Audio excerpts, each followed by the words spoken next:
بسم الله الرحمن الرحيم. السلام عليكم ورحمة الله وبركاته. maanta qiso cajiib ah oo cibrad leh ayaan inoo hayaa. waa sheeko aad ku taabanaysa. aniga shakhsi ahaan sheekadaas markaan akhriyay aad bay taabatay. Dr. Maxamed Raatib Naabulsi waa taqaaniin qoraalka ayaan u akhriyay. waa sheeko aad u gaaban laakiin macno weyn bay leedahay sheekadaas. sheekadu waxay ka dhacday magaalo ka mid ah magaalooyinka Suudaan, mantiqad la yiraahdo Almanaagil. anigu shakhsi ahaanna waa tegay Almanaagil tuulooyinkeeda, waa mantiqad weyn oo Almanaagil la yiraahdo.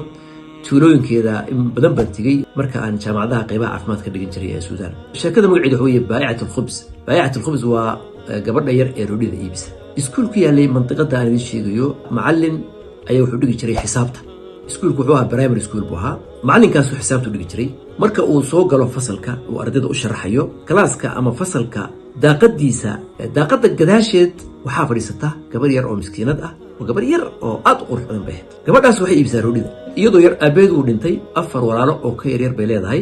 hooyadeedna waa qof iska faqiir ah. marka roodhida ay hooyadeed dubto ayay qaadaa, suuqay la tagtaa, way soo iibsaa. iskuulkana daaqadaasay ka daawataa waxa ay macallimiintu ay sharaxayaan, laannu tacliinta ay jeceshahay laakiin qarash ay iskuul ku tagto ma haystaan. sababtoo ah gabadha yari full time bay shaqaysaa inay hooyadeed caawinto si ay ula koriso walaalaheed. maalin maalmaha kamid maxaa dhacay, macallinkii isagoo sharaxaya 10 xisaab ah ayuu su'aal buu weydiiyey ardaydii. su'aal xisaab ay ahayd oo adag. wuxuu yiri qofka su'aasha ka jawaabay jaa'isad baan siinaya ama hadiyad baan siinaya. ardaydii oo dhan waa garan waayeen, ardaydii oo dhan jawaab way waayeen. gabadha yar daaqaday ka daawanaysay, markaasay gacantay taagtay, markaasay tiri ana ya ustaad macallin, aniga garanay jawaabta. macallinka wuu yaabay, wuxuu yiri gabadhan yar daaqaday iga eegaysa ee aan ardayda ahayn. wuu yaabay markuu macallinkii gabadha arkay. marka wuxuu ku yiri inoo sheeg jawaabta haddaad taqaanid. su'aashii uu weydiiyey ardayda si fiican bay uga jawaabtay, weliba jawaab sax ah ayay siisay macallinkii. ardaydii way yaabeen.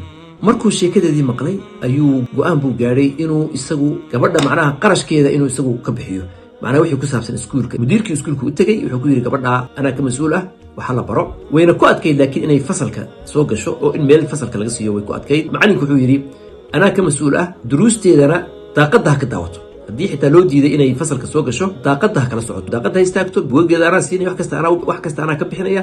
laakiin gabadha waa gabadh aad u maskax fiican, marka jaaniska ayaa laga lumin. mudiirkii wuu waafaqay, macallimiintii kalena wuu u tegey. macallin buu ugu tegey, wuxuu yiri macallin kasta waxa uu dhigo wuu la heshiiyey. wuxuu ku yiri gabadhaas yar daaqadaas idinka daawanaysaa, imtixaankana way gelaysaa. waa loo ogolaaday. hooyadeedna macallinku wuu u tegey oo wuxuu ku yiri gabadhaada waa inay wax barataa, gabadh weeye aad u maskax fiican, mustaqbalkeeda ha ku ciyaarina. waxaan kari karno waa u qaban karaa, masaariifta iskuulka iyo qarashka wixii loo baahan waa bixin karaa. walaalaheedna mid ka mid ah meesheeda ha yimaado oo roodhida ha iibiyo, laakiin iyada wax barato. laakiin tacajiibka ah ee dhacday waxa weeye marka uu sanadkii dhammaaday, gabadhii waxay ahayd top bay ahayd. maadad kasta waxay ahayd number 1 bay ahayd.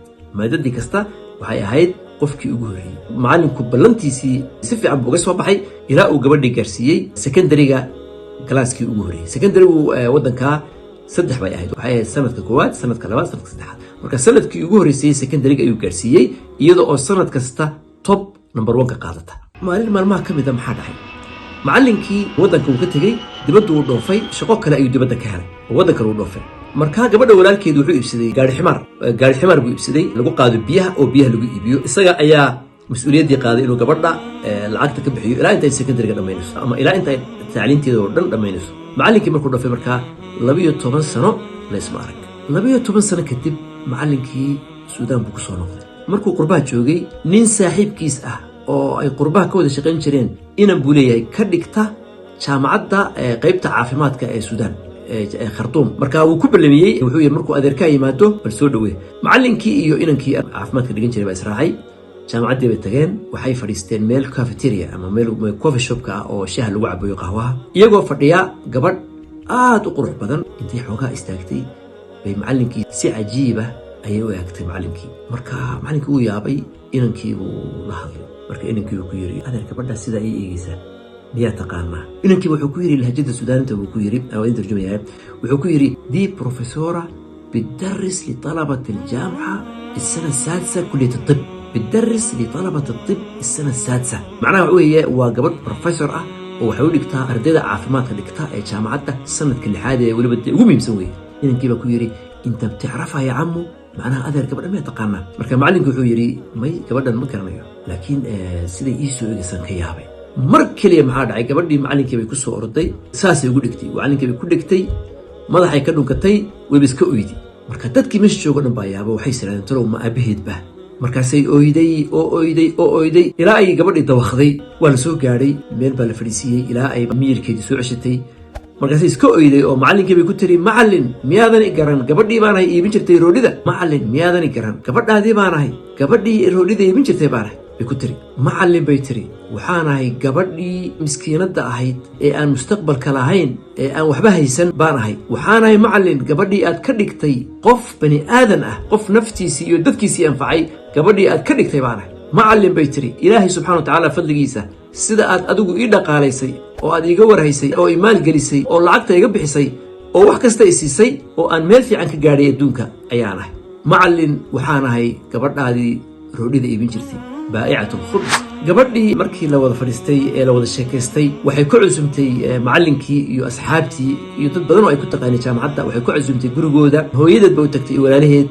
waxay ku tiri waa kan macallinkaygii noloshayda bedelay ee sabab u ahaa inaan bani aadan noqdo iyadoo ooyeysa marka waa la soo dhoweeyey xaflad weyn baa loo sameeyey xaflad aad weyn baa loo sameeyey marka waxaa lagu yidhi mikrofoonka qabso oo bal kelmad noo sheeg kelmadihii uu sheegay waxaa ka mid ah wuxuu yidhi liawali mara uxisu innii mucallim wa insaan waa markii ugu horraysay oo aan dareemo inaan macallin ahay iyo bani aadam qisad cajiiba weeye ilaahay ha barakeeyo qof kastoo waxayna baray macallin kasta oo arday noloshiisa wax ka bedelay ilaahay ha barakeeyo macallimiinteennii waxayna soo baray indhaha inoo kala furay hadday nool yihiinna ilaahay ha barakeeyo oo ilaahay naga abaalmariyo kuwii dhintay ilaahay ha u naxariisto waana sidii la yidhi man callamanii xarfan sirtu lahu cabdan waxaa cajiib ah gabadhu markay macallinka aragtay way garatay isagiina ma garan nebi yuusuf calayhi salaam markii lagu riday ceelka ay walaalihii ku rideen isagu wejiyadooda wuu qaybsanaa laakiin iyagu dee wiil yar bay arkaan